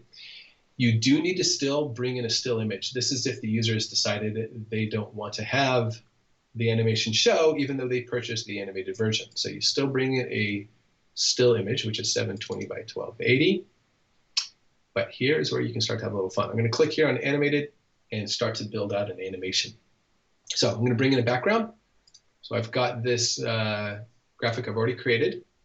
What I did was I just removed the clouds and the balloon and whatnot, because I'm going to bring those in as separate components. So I come down here to components, and I'm going to say add image. Let me go to my folder because I stay so organized, and I've got here a red balloon. Okay, I'll position the red balloon there, and I want to give some motion to it. So I'm going to come down here to motion and go to add, and I'm going to have the position change. I could use the default top to bottom. I'll just hit play button, and you'll see there's my balloon coming in from top to bottom. I'll hit stop. Make sure you don't hit cancel. I always tend to. I see this, I'm like, okay, I'm done with that, and I hit cancel. It'll cancel out of the entire animated wallpaper. Everything you put in here will be lost. So hit that stop button instead. I'm going to click the balloon, and I'm going to draw a motion track. I'm going to determine where this balloon is going to go. I'm going to twirl down my little arrow here, my little triangle, so that I can see the options underneath it. I'll click this horizontal line or this angled line here, and I can drag this line, and this is the path that my balloon is going to go. I'm going to have it just go about that distance, and it's going to go for the entire 5 seconds. If I wanted that balloon only to animate for 2 seconds, I would drag that and change it to 2 seconds. It would go from this position to that position in 2 seconds. But I want to use the full 5 seconds. So I'm going to drag that all the way to the right. I would also like this balloon to scale. So it's kind of like coming from the background, coming to the foreground. So I'm going to add another motion, scale. I'm going to have the beginning start at, let's say, 70. And I'm going to have the ending go to 90. So it'll be just a slight enlargement. Let's hit play. So you can see my balloon is starting to animate, come a little bit closer to me. It's nice and realistic. It just stops because it reached its 5 seconds. And realize this is a lock screen. So someone really is not going to open up look at their phone and stare at their lock screen for more than 5 seconds. They're going to see their lock screen and they're going to swipe or start putting in their passcode. I'll hit stop on that. Let's bring in some other components. Look at this, add frame action, max 5. What this is you can bring in a sequence of images to act as an animation. So I've got different, what I called flows here. This is really that waterfall flowing. So I'm gonna hit open, and you can see all of my different slides for that waterfall. What I did is in Photoshop, I just went through and kind of did that smudge tool and just kind of move things around, use the rubber stamp to change the look a little bit of each of these streams so that it would have a bit of an animation to it. Something that is important here, notice the size, 240 by 240. That is pretty small. So it is not the size of my waterfall. Bummer, nothing I can do about that. So all I can do here, if I wanted to, I can bring in separate components of like the top of the stream or the bottom of the stream. I'm going to kind of fool it a little bit. Let's place that little waterfall right there. And I am going to duplicate that waterfall. So now I've got a second component. So I've got one here and one here. That one's going to go there. This one, let me go ahead and change the height of it. I'm going to make it more of a square. So I'm going to deselect fixed ratio, change this to 240. It'll squash my waterfall. And I'll put him right about there. I'm being a little bit lazy. Truthfully, if I really wanted this to look realistic, I would have cropped this whole waterfall stream to have like a top section, a middle section, and a bottom section, bring them all in as different components. It really would look like water flowing. Let me just go ahead and hit the play button here. You'll see. It's my poor version of waterfall flowing. But that's how you use that component, what is called add frame action. Let me just bring in a couple more things here. Sorry, let me go like this. I am going to bring in another component. I'm going to add an image, and I'm going to bring in a cloud. So I've got a cloud here. We'll put him here. I'm going to give some motion to him. Change the position. I want to draw that motion track from a line. Because this cloud will be like in the distance, the movement will be much smaller than these other clouds I'm going to bring in. I also want to change the size of it. So let's just make it like 150. So that's a small cloud in the background. And I will bring in another cloud. This cloud will be more in the foreground. It'll be up here. So it'll be bigger.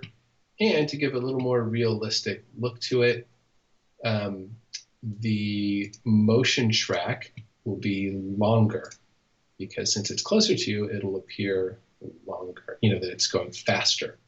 So now when I hit preview, you can see I've got this fast cloud moving in front of my floating island, and I've got that small cloud moving in the back of the island. So I could go in and add more stuff to it if I wanted to, but for the purpose of this animation, we'll call this done. You can go and use some of these preset effects if I wanted it to look like it's raining. You can see we've got rain. Rain's not bad. The others, it's snow, some flowers, some leaves. Bring in your own custom graphics. Do your own custom animation. Make it look like your own. Okay, so we're going to save this. If I hit cancel, I lose everything. So I hit save. There's my animated. Just to show you the steps on for video. Again, if I have animated selected, my theme is an animated theme. If I select video, my theme is a video theme. So I can bring in a still for the video. I'll go to my backgrounds, and I think that was this one here. Yep. For video wallpaper, I would go and just select my actual video file that I generated from After Effects, MP4. I cannot preview it. Like I said, the only way you can preview it is you preview it yourself, and you decide, does it look good? So you can see I've got some balloons there floating. Okay, so that's that home screen there. I'm sorry, that's the lock screen.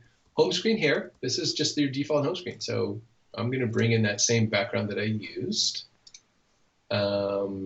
which is the big background. There we go. Looks beautiful. Save. Check it out. Looks nice. I can preview it either in, for like a phone of these dimensions or more of a long, slender phone.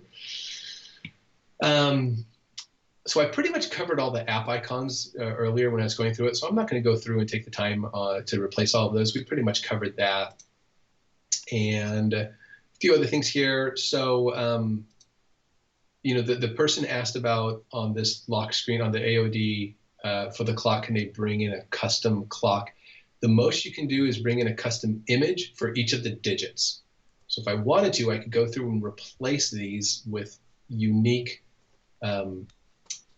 images for each of these numbers. So I can do that, but I can't bring in an analog clock. It still has to be this digital format. So a couple other things, here, you could change out the colors. I'm not going to do all of that because we pretty much covered all of this in the other, earlier in our demo here. I think what I can do now that I've shown how to build all that, we talked a lot about doing the button icons.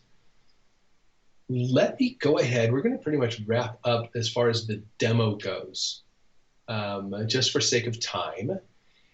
If I were to, if I was all done with this, as I mentioned, I'd run that visibility check. If I passed all the visibility and I wanted to create my APK, let me go ahead and load in a completed project from my computer. I'm not going to save this. I'm going to go to, I've got a folder here where I've already saved it, this .stp file. That is your Samsung theme project file. Okay, so here we go. This is my completed theme. You can see we're all done. And we are going to export our APK. And it's going to go through and check and see to make sure that I have changed everything that needs to be changed.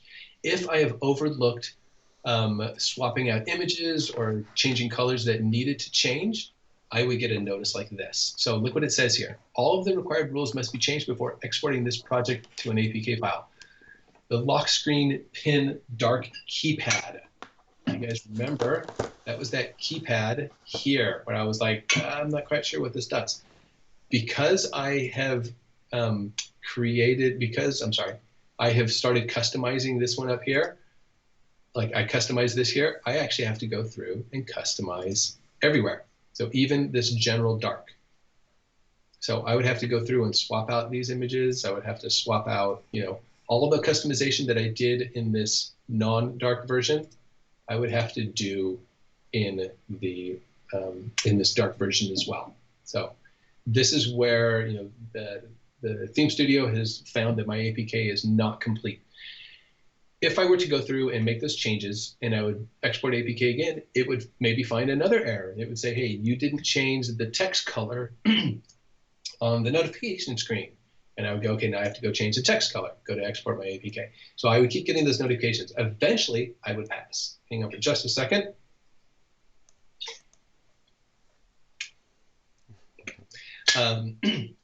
Okay, so let's move on and let's say I have exported my APK, I have passed all the visualization tests, made sure that I've customized everything, and I've got my downloaded APK.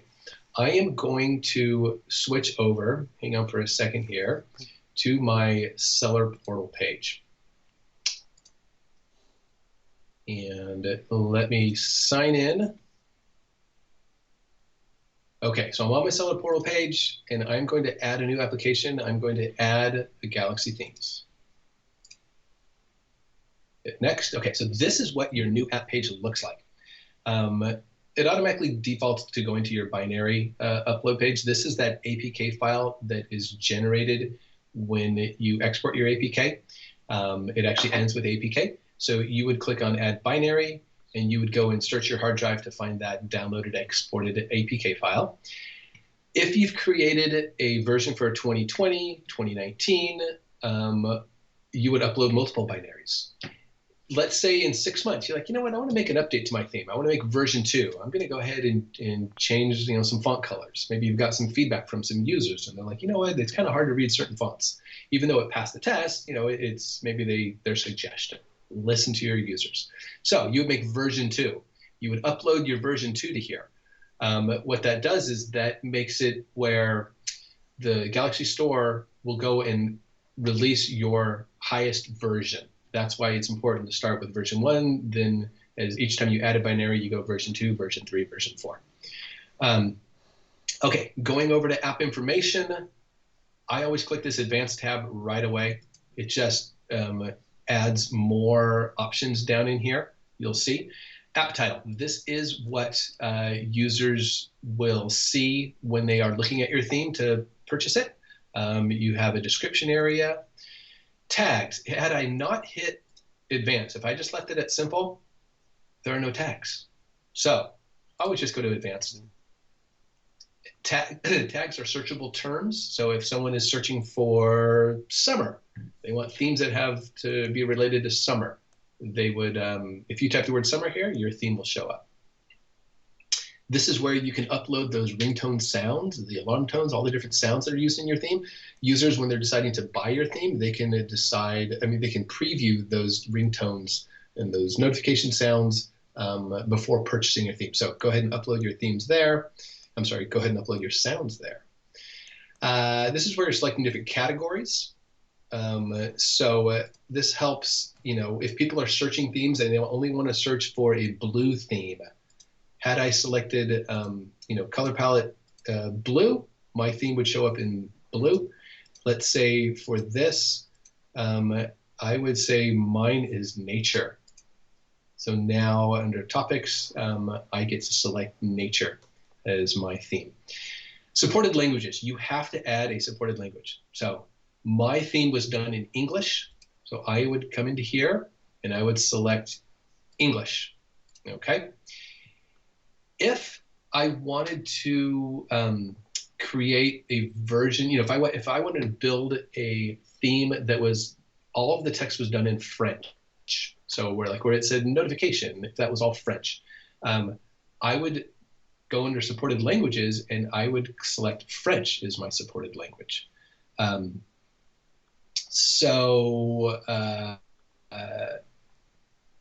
is that there.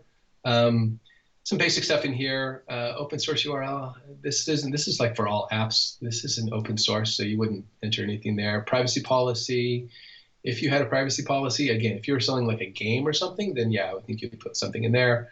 YouTube URL. This is really cool. If you create a promo video of your theme and you post a video to YouTube, you can put your YouTube link in this box here. And when people are viewing your theme on Galaxy Store, deciding if they should buy it, if you have a YouTube link here, it will actually show your YouTube video. You can click it and they can get a preview. So it's a great way to do some marketing, marketing tool behind your app. Copyright holder. People always ask about this. If you leave this blank, for an individual, when you signed up for a seller portal account, your seller office account, it would show my name, Anthony Morelan. That's my official real name. That would show up on on Galaxy Store as the maker of this theme. It would not show my brand name, which is Xseer. However, if I were to type Xseer here, now when my theme shows up on Galaxy Store, it'll show up as a theme from Xseer. that'll show down in the bottom of the description. So people always ask, how can I put my brand name in instead of my personal name? Right there, that's where you do it, copyright holder. Support email, it's always good to put your support email in there. You do have to put one in there. And support URL, good to go to your contact page. You have to click these boxes here to say yes, yes, yes, that everything qualifies. That's how you fill out this section here. Let's say you wanted to have your theme, even though it's in English, if you wanted the description about your theme to appear in specific languages throughout the country. So if people in France, if they were looking at your theme, if you only have this done in English, they will get an English version. They will not get a translated version. However, if you want to get specific with your marketing for your location, if you hit add, you can add another language. So I would hit, let's see here, I said French, so I would say French. Now I can go down to here and select French. This entire area of information that I'm filling out for the app title, the description, and the tags, I would put this all in French. That way somebody in France, when they would look at my app to potentially buy it, they would see all of the text in French. So that can be very helpful because not everybody speaks English. So you can also select which is the default one. So right now, English is the default. I would leave English as your default and just have French as an option. So that's how we've added French to it. Country and price, I'm just going to say none of this. Country and, okay, it's making me set that. Country and price. So here, this is where you would either decide to put it for free or you can put it for paid. And you can set a dollar amount for it. And good information all on that there. You can decide when do you actually want it to be, I'm sorry, so this is for after it's been reviewed, when do you want it to be published? So if you're trying to coordinate this theme to be released like the day before Christmas, you can actually set when you want that to be published.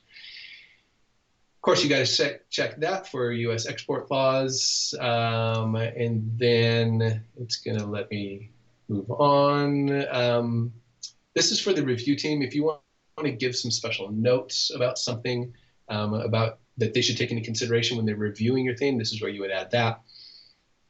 And that pretty much completes it. So to finish off, just to talk about review, when you've completed this and you've submitted your app, it takes typically about a week. That can vary depending on world events. That can vary depending on how many themes they're trying to process and go through the review. So that date is nothing that is strict. That can vary. I've had it be as quick as a few days, as long as 10 days. That review, if you by chance gets rejected because they've seen something in testing, you will get an email that specifies what was rejected. I've seen times where they actually include a video clip also where they show you where the fault is. So it gives you an opportunity to go back through. You have to fix it. You have to resubmit it, and it goes back for review. Eventually you'll pass, and your app will be posted on the Galaxy Store. Yeah, the first time that I submitted a watch face, they actually also included a video. Oh, yes. And they were showing me there, and I was really surprised because I saw like a file, an attachment, and like, hey, what's that? Yeah. And then someone was literally moving the Galaxy Watch and showing me where was the problem, and I was like, oh man, this is really advanced. Yeah, no, it is. You actually get a video. If you have questions about Seller Portal, you submit a support ticket by submitting a one-to-one request, this one-to-one inquiry right here. That's if you have questions about Seller Portal.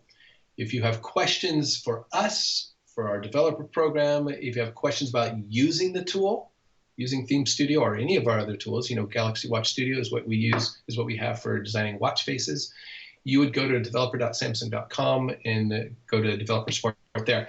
Diego, we are done with this live stream. Thank you so much. I know we had some challenges at the beginning with the echo effect that was happening on. Folks, this is our first stream. We're super excited to do it. We love this new platform. I think it's a great way for us to reach out to the community. Just another way. We've got a ton of videos on YouTube. just search up Samsung Developers. You'll see our channel. I know that my face is all over there. Diego, I know you're posting videos. Check us out that way. So Diego, in closing, do you have any final thoughts that you would like to share?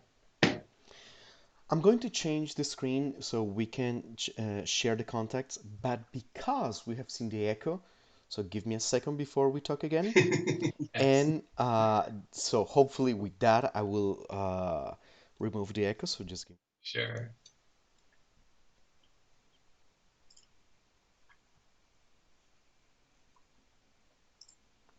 So I actually think that I have them muted right now.